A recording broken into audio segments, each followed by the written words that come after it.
Hi everyone, welcome back to the Festival of Nature. My name is Olivia and I am delighted to welcome you today on World Oceans Day even. And with me today, I have someone who is a conservation biologist and lots of marine science, but is also going to teach us how to find our own superpowers. Libby Bowles, would you like to come on in? Thank you very much, Olivia. It's so nice to meet you and such a massive honour to be here today. So thank you very much indeed for having me. Thank you so much for joining us. And first things first, tell us a little bit about yourself and actually why do you have a bike behind you? That's a very good question.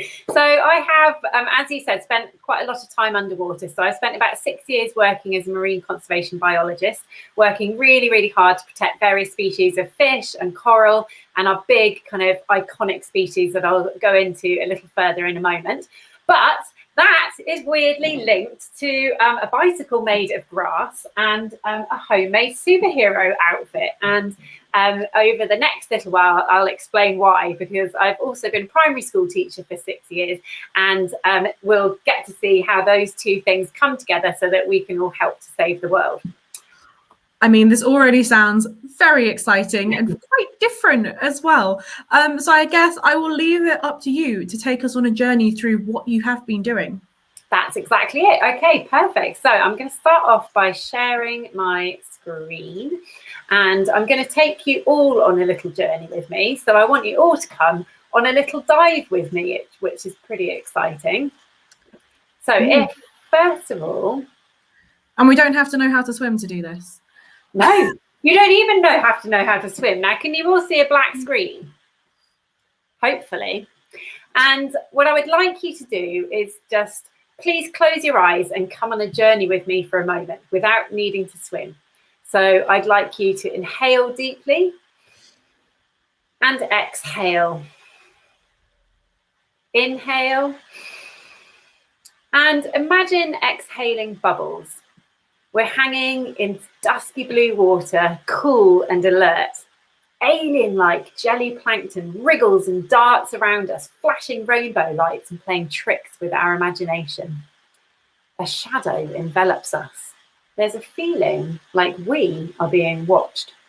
We look up to see a vast diamond-shaped black and white flying carpet gliding gracefully overhead. A giant manta ray measuring 6 meters across. She circles us several times, watching us as intently as we watch her before disappearing into the blue. Now, please open your eyes.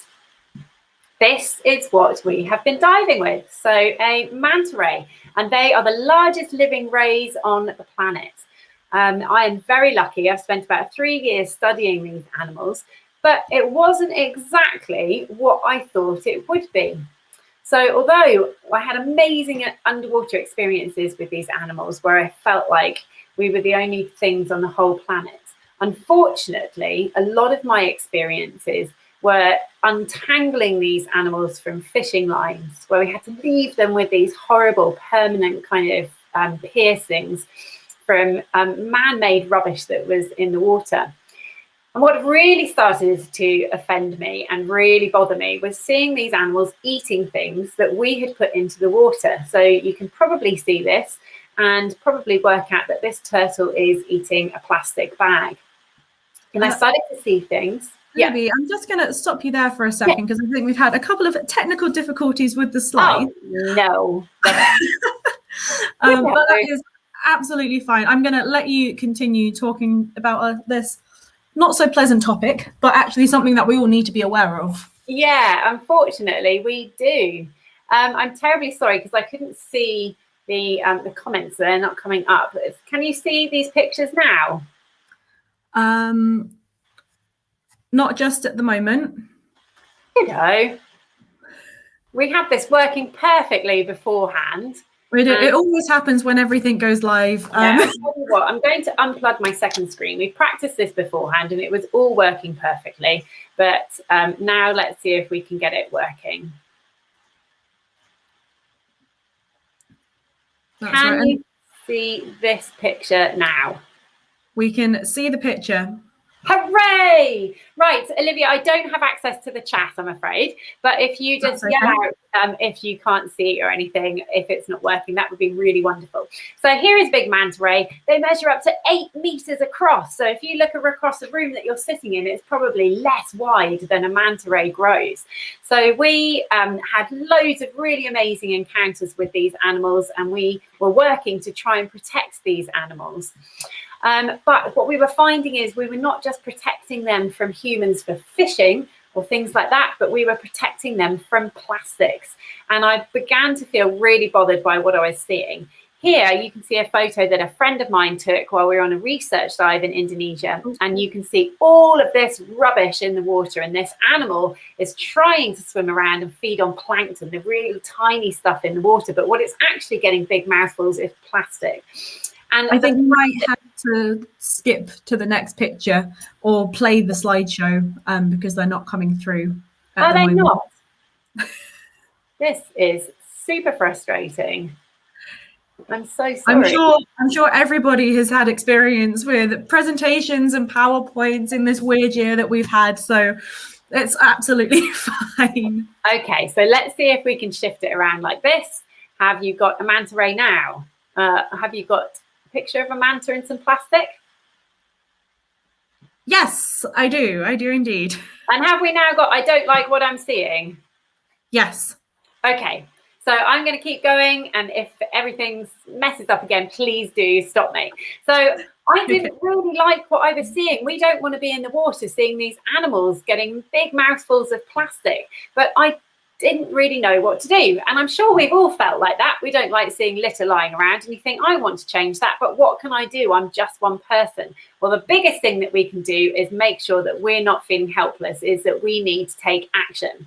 So I decided that my superpower, as well as protecting these animals through science, but my superpower really should be more involved with education. So I came back to teaching in schools in London, and then it was one day during one of our real life superhero chats that one of my pupils challenged me and said, Miss, if you care loads about the ocean and you keep telling us we can change things right now, why aren't you doing something more to protect the sea?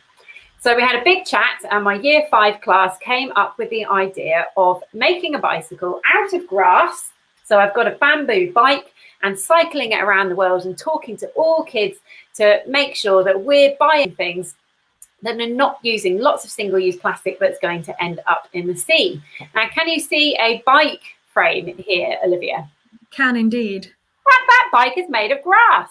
So I went to a workshop and made my bike. I spent 4 days decorating it so it would look really, really cool. And there we go. We've got a compostable bike frame. So when I've finished using it as a bike in years to come, I'll be able to strip off the outside layers and I'll be able to compost my bike.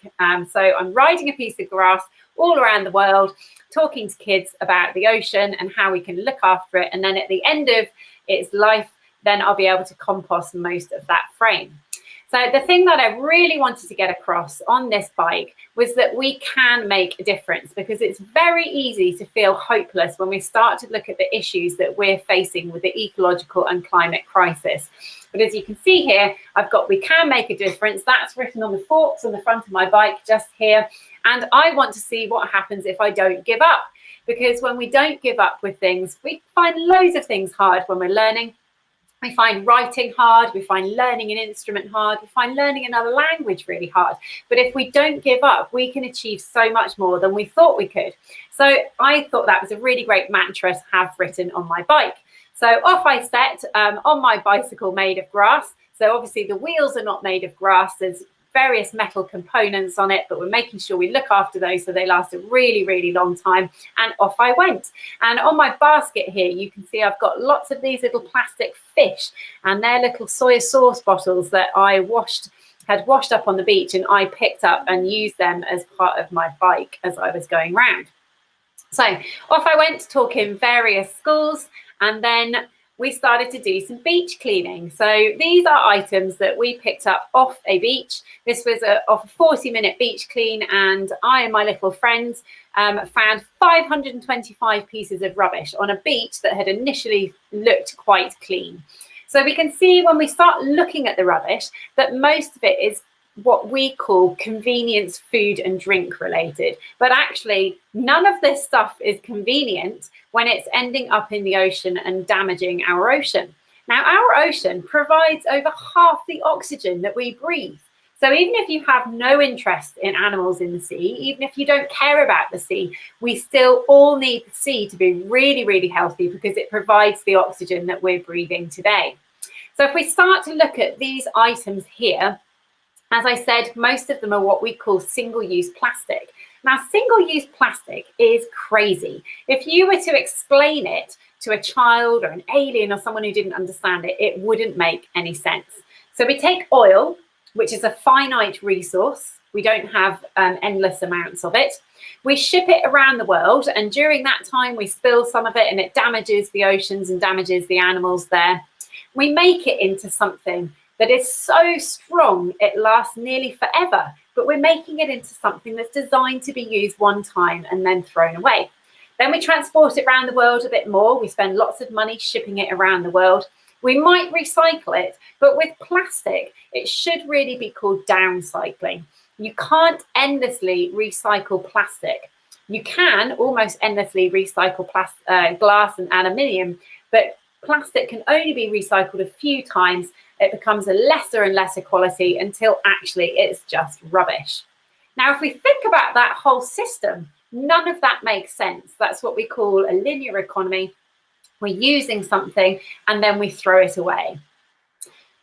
We get lots of greenwashing buzzwords that you might be familiar with, like compostable and biodegradable. But unfortunately, most of this stuff, unless it says home compostable or home biodegradable on the packaging, is also a single-use item. And so actually the right place for that item is unfortunately in our general waste. So it's in landfill. That's where it should be correctly disposed of. It can't go into recycling. We don't have the infrastructure to recycle it.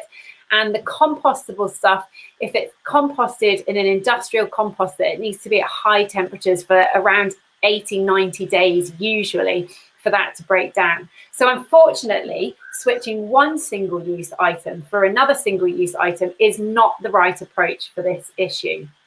So what we need to do is basically, as my t-shirt says, say no to single-use plastic. So hopefully some of you have heard of the concept of single-use plastic, and what we want to do is replace it with something that's reusable. So we don't want to be using plastic water bottles or plastic drinks bottles. If you need to buy a drink that comes in a bottle, maybe you could get a can instead, because you can recycle those much more effectively. But we want to basically be using something that's reusable. So then we've got plastic bags. We know that everywhere now has to charge for plastic bags. So what a great time to move away from using plastic bags, if you still are, and use cloth bags or something different, or a box or our hands, or roll up the edge of your jumper to carry your stuff home in. So if you just pretend there's no option of having a plastic bag, I bet you can invent something else that you can use instead. I've had kids come up with loads of really good options. Take off your jumper, tie the sleeves in a knot, put all your stuff inside, and off you go with your things. So there's always another option. Rather than using cling film, which looks very like jellyfish to poor old turtles, or Ziploc bags, things like that, let's think about reusing something that you can use more times. If your sandwich is going into a lunchbox, you don't really need to wrap it in plastic first, so just pop it in there. And if you can get into the habit of carrying around a little fork, knife and spoon, just in case you might need them, that's a really, really good habit to have as well. And then plastic straws. Well, most of us are lucky enough that we can actually drink without using plastic straws. For most of us, we can just use our mouths, but for people who need to use a straw, there are other options. Metal straws are one of those. You can get bamboo straws, glass straws, paper straws, lots of other options that don't mean single-use plastic getting used. So we've got lots of other options. And then I would just like to introduce this little friend of mine. He is my buddy who came beach cleaning with me in Australia when I was doing talks there. And he is an absolute shining beacon. He was so bothered about what we were talking about that he went to his local cafe and said to them, aged 5, I'd like to see the manager, please. And the manager came out and she said, "Hi, how can I help?" And he said, "I would like no plastic straw in my drink, but I'd also like you to stop using plastic straws, please. Could you please use paper straws instead?" And what we want to do is be really friendly to people about it and really positive, but ask for change. Because if we're asking for change and we're the customers saying that that's what we want, then eventually everyone will shift to using either a paper straw, for example, but preferably not a single-use item. So my little friend here managed to get this cafe to change and to use paper straws, which are much, much better than having single-use plastic straws. And that was around 2,000 straws a month they saved using, and he's 5 years old. So if he could achieve that at 5 years old, imagine what we could all achieve if we tried really hard. So I think here we've clearly talked about my cause is single-use plastic and protecting the ocean from it, because 80% of the rubbish that we find in the ocean actually starts in rivers. So by looking after our rivers, we can start even looking out for rubbish when we're really far from the sea, and it can still have a really positive effect on the ocean. So what better thing to be talking about than on World Oceans Day? So what I would like you to do is just close your eyes and have a think about what cause feels really important to you. So it might be using better transport methods, so moving away from using fossil fuels to more environmentally friendly transport methods, so using a bike more or walking more, not using your car so much, or using public transport. It might be about fast fashion. So you might have heard that fast fashion is really bad for the environment. So rather than changing our clothes really all the time and throwing t-shirts away after we've worn them a few times, let's think about using things for longer and having less of this kind of disposable mentality. Now, once you've kind of thought about what your cause might be, whether it's saving food, better transport, not producing so much waste, all that kind of thing, then I'd like you to have a little think about what's your superpower. So my superpower is, having been a teacher, being able to talk to people about what's going on and hopefully change their minds on things that they're buying, specifically single-use plastic, and moving away from that kind of thing. But what is it that you can do to help? So there are lots of us with adults. We might have skills in law or policy making. So we might be able to use our skills to try and actually change the system that we're all living in. But if you are a child, you might have just your superpower might be being totally awesome and really positive. It might be in talking to your friends about what's happening. It might be going to a cafe and asking them if they could use something different than single-use plastics. So I think it's really important, and you can open your eyes now, just think about how you could use a superpower and what you could do to help. So Olivia, if everything is still working fine, then we're doing really well. Yeah, everything is good. And I just wanted to ask on that point is, what would you say to someone who maybe feels a bit overwhelmed by all of the stuff that they want to change? There's so many things going on. And I think ocean plastics especially seems like one of those, if you don't live near the sea, it can seem quite removed from where you are. Can't it? Really far removed. So if the ocean is something that you care about, even if you live far inland, we're going to be talking in a moment about something that you can do to help the ocean. If it's a different cause that you care about, rather than getting overwhelmed, and it's so easy to get overwhelmed when you think about the enormity of various issues, I think the thing is to remember that the best thing you can do is start to make small changes. And you can encourage others to make small changes. So start with your friends and family, talk to people at school. How can you make a change? Like, get your teacher, challenge your teacher to help you to start making changes.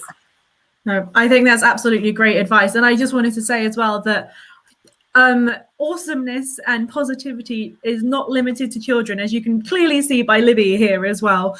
She's really awesome and so energetic. So if you've got adults out there as well who are listening and watching, you can still go in and make a fuss and talk to the manager about how you don't want plastics in the shop anymore. Absolutely. We're not as cute as my 5-year-old friend there, but we can absolutely do that. And I think the great thing is, I always think about one trip to the supermarket I made unexpectedly, and I didn't have a bag with me. And I was like, I'm absolutely refusing to use a plastic bag. And I thought, what can I do? And then I thought about this child who told me about the jumper idea. And I took off my raincoat and tied the sleeves in a knot and put all my shopping inside my raincoat. And everybody looked at me like I was completely bonkers. But that is the great thing. If you're doing stuff like this, it's not just the people that you're talking to, because they kind of think, oh, yeah, actually, you can use something else. We don't have to use plastic. But it's about the other people watching. So there might be 10 people watching who all look at me like I'm a lunatic, but they might think, okay, actually, yes, there is another option. We don't need to use all of that plastic. So there's always something that we can do, even if it's just being a role model, not even talking to other people. No, I think those are all absolutely great points, and I'm going to try that next time I forget a bag. I'm going to try the jumper thing. Or, as kids said, just lifting up the front of your T-shirt and putting stuff in the front of your T-shirt. It's great. Oh, that one. Everybody gets so creative. Tell us a little bit more about what you're doing now, because you've told us about how you got to where you are and how important the plastics are. But what are you doing now, and how can we help? How can Bristol as a community help? And how can the wider community help as well? Great question. So at the moment, as I said, I've moved back to education. So I'm not cycling around the whole world at the moment. Obviously, with COVID going on, that's not really an option. But I am very, very lucky because I have joined a fabulous team of people at Sustainable Hive. And we're an award-winning education consultancy. And we specialise in engaging young minds and supporting teachers. Now, teachers are exceptionally busy people and don't have time, unfortunately, to go into the nitty-gritty of every lesson plan, and it's so amazing to be able to provide learning resources for teachers who are too busy. So we're all ex-teachers working at Sustainable Hive, and we produce learning resources for teachers to use. We've got around over 800,000 pupils accessing our resources, which is really great. But not only are we working solely on educational resources, and I'll go into a few of those later, we're working with great companies like Hubbub.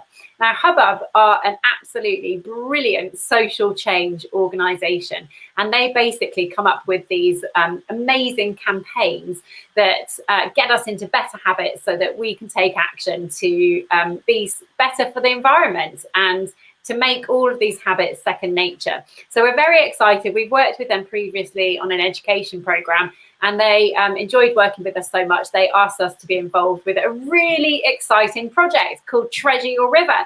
Now, everyone loves a pirate, and in Bristol, we have a great kind of pirate history here, and so it's a really exciting place to be working for this. And I'll tell you a little bit about the Treasure Your River project. We've got funding allocated, and this is taking place. So if you're not in Bristol, if you are near the Mersey River system or the Thames, the River Avon here in Bristol, the Taff and Cardiff Bay, the River Trent, the River Forth, then and around the Severn, then basically you can take part in Treasure Your River, which is really, really exciting. The aims are to clean up 95 tonnes of litter from the rivers. And as we said, those tons of litter in the rivers do make their way out into the ocean. So if we can clear up rubbish from close to rivers, that's a really, really good way to start. So we want to build collaborations, and we want to encourage 11,000 people to get involved and volunteer. And I'll tell you how you can do that in a little while. Now, we'll be nudging people to stop littering. Obviously, we don't want the litter getting there in the first place. Now, the thing is, with collecting all of this rubbish from the sea, we want to stop it from getting there in the first place. So we want people to reconnect with their rivers. We want to empower people to take action and clear up the rivers and educate on how litter ends up in the ocean. So it can be far, far from the ocean where the rubbish starts off, and it can get there. And we've got really, really cool new bins as well. So if I go onto here, lots of people thinking, 75% of people thinking that ocean litter is one of the biggest environmental issues that we face today. And as I've said, 80% of that ocean plastic comes from land flowing down the rivers. So we are working with lots of brilliant partners here to get this pushed out across the nation. And this is some of the campaigns that we've been involved with in the past. So we've been on Poo Patrol trying to get dog poos sorted out. We've done some lesson plans for Surfers Against Sewage around COP26 and all around climate change. So we're putting all that really, really good knowledge to use to work with Hubbub on Treasure River. Now, how cool is this? We're getting our very own boat in Bristol that's going to stay with us in the harbour, made from plastic recycled bottles that were picked up using other plastic fishing boats. How cool is that? That is pretty awesome. It's amazing, isn't it? So the plastic was all pulled out of the water. So they started off with one boat that Hubbub sorted out. We collected enough plastic to make another boat and just kept doing that. And we're actually so lucky because we're going to be having one of those boats with an electric motor, so it's not using fossil fuels. And we're going to be using that here in Bristol. We're also going to have robot boats. So you can drive a boat without even getting in the water. You can use a remote control, and these pirate boats, how great do they look, are going to move around the water and actually munch up rubbish that they find on the water. And those pirate boats, the outside of them, so the inside is like a little remote controlled vehicle, and on the outside that's all made using rubbish that has been found in rivers, which is pretty cool. If that's not your thing, if you want to get on a paddleboard, do something a bit more exciting, a bit more active, then we're going to be making paddleboards out of bottles. So we're going to, unfortunately, due to COVID, we can't run the workshops in schools, but we're going to be doing them outside on the harbour side. So we're going to be having a workshop where we can actually make these stand-up paddleboards using plastic bottles, and then we can use them for picking up rubbish. And we're going to be having some awesome pirate-themed, treasure-related litter picks. We might be having a silent disco. And on September the 19th, obviously, Olivia, you must know that it's International Talk Like a Pirate Day, and we're going to be doing lots of piratey things. And rumour has it, there is a mermaid living right here in Bristol, and we're hoping that on the 19th of September, when we go out with our plastic fishing boat, we're going to be running into our mermaid friend. Not literally. We've also got loads of really cool bins, so you can vote with your rubbish or the rubbish that you find. Who's the best pirate? For example, Captain Jack Sparrow or Captain Hook. So we've got really, really fun ways of making this really engaging and really encouraging people to get involved. We've also got art installations. So we've got an amazing artist, Michelle Reeder, coming to Bristol, and she'll be doing litter picking and then actually helping to make some really beautiful art pieces with the things that we have found in the boats. But apart from that, a massive big thank you. I'm going to stop sharing my screen now since it's works so well. I won't push my luck. And I think, yeah, are there any questions that people have? I think that what you've told us so far is really, really great. And we can clearly see that you are so passionate and doing what you can, and you're not giving up. And I think that, I don't know, have you spoken to the students who told you to go on the bike? Absolutely. They, as my leaving present, they all kind of asked what I wanted as a leaving present. I said, I don't want anything, but actually, if you want to pay a little bit, so there's a few pounds worth of the bike that they paid for, so I count them as my investors, so they get a regular investor report updating them on what's going on. But I think that's what's really important, is to be able to you know, to kind of show kids that you can, you know, all of us can achieve something. If we just start chipping away, then we can all make a really big difference. Yeah, and I think that's definitely the best way to think about it. It's going, those small little steps that you take gradually turn into bigger and bigger actions. And it only takes one person doing one thing to cause that ripple effect. And clearly, as you have demonstrated as well. And I think all those students that you have spoken to, they must be so proud of you and how far you've got with your bike as well. I think definitely a truly inspirational teacher, or ex-teacher now. No, definitely. And that's very kind. I'm constantly blown away by what kids will achieve, like that 5-year-old little boy. And there was in one of the places that I spoke, they actually convinced the council to pledge to go single-use plastic free. So the whole town will be going single-use plastic free. So it's really amazing what you can achieve. And I think like that thing says, I want to see what happens if I don't give up, because if we just try, if we just try really hard, we can achieve huge things. No, you definitely can. And for those of you out there who might want to get involved with all the things that Libby has just mentioned to us, if you look into the comments, you'll find links to all of the different pages that she has been speaking about as well. And so for that, I think we're out of time. So Libby, thank you so much for joining us. That has been absolutely fantastic. And to you all out there, I hope you enjoy the rest of the Festival of Nature. Thank you very much. Brilliant. Thank you very much. If we can just send people to sustainablehive.com and then Treasure Your River to get involved, that would be fabulous. Thank you. Thank you. See you all later.